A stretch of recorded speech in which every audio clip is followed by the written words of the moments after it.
Nang rugin ti paningipresentar ti House Prosecution Panel kadagiti ebidensya para iti maikadwang aldaw iti impeachment trial ni Vice President Sara Duterte iti Kalman ken itamot ti maikatalo nga aldaw. Nagduduma ti reaksyon dagiti residente ti Benguet iti daytoy. Impot ng may isang abogado akarbangan ti Vice Presidente ti saan agparang iti trial. Ada detalye ni Jessel Kate Lapisar. Nagbalin a sentro ti maikadwa nga aldaw ti impeachment trial ni Vice President Sara Duterte ti presentasyon dagiti ebidensya ti House Prosecution Panel. May saan napatag-apasat ti nakabista tapno mapaneknekan dagiti alegasyon nga adda iti articles of impeachment. Sigun kadagiti residente ti Benguet kas ken ni Manong Moses, no mapaneknekan nga agpayso ti panangpangta iti biag ti presidente, umdas daytoy a pangibasaran tapno mapasungbat ken maikat iti pwesto ti Vice Presidente. Mayroon bang Vice President na nagbabanta ng Presidente? Na parang gusto niyang umupo kaagad? Dapat lang.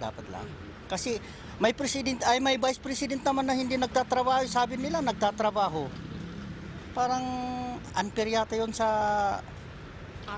atin na maliliit na mamamayan. Kabayatan na addamat ti daduma a mamati a kasapulan ti pagilian ti panangidaulo dagiti Duterte. Kas ken ni Manong Brian, kinunana a kasapulan nga ituloy pay ti Vice Presidente ti legasiya ti amana.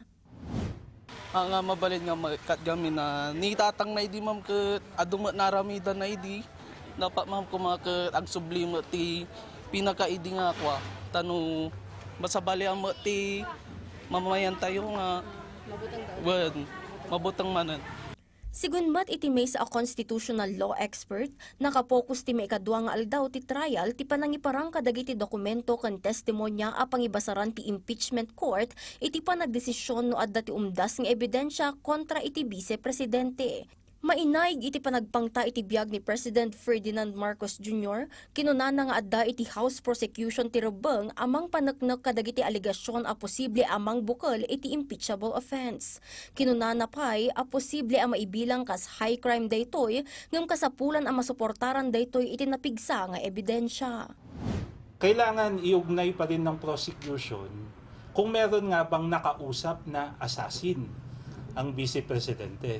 Kasi kung wala namang pruweba na meron ngang pagplaplano talaga sa buhay ng ating Presidente, naku, yung mga nasabing salita ni Vice Presidente ay will merely consider it as temperate or bad language. Inyunay-unay na anasapa pay tapno maibaga no sino ti addaan iti napigpig sa akaso. Gaputa adda pay laeng iti umuna apasat ti presentasyon ti ebidensya ti impeachment court. Kinunana nga adupay dagiti testigo ken dokumento nga iparang ti prosecution sakbay nga irwar ti depensa ti ebidensyada. Kinunana pay akarbangan ti Vice Presidente nga agkedked ato mestigo iti bukod na abagi. Ang mga taong bayan should be very vigilant.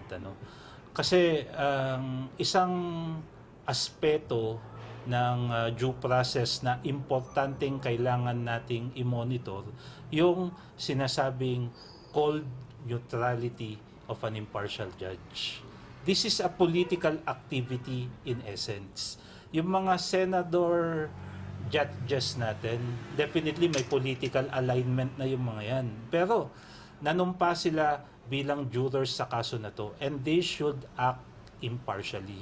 Palpalagipan na ti publiko at impeachment ket may sa a constitutional process ken nasken asaan a mahusgaan daytoy babaan iti opinyon ken politika.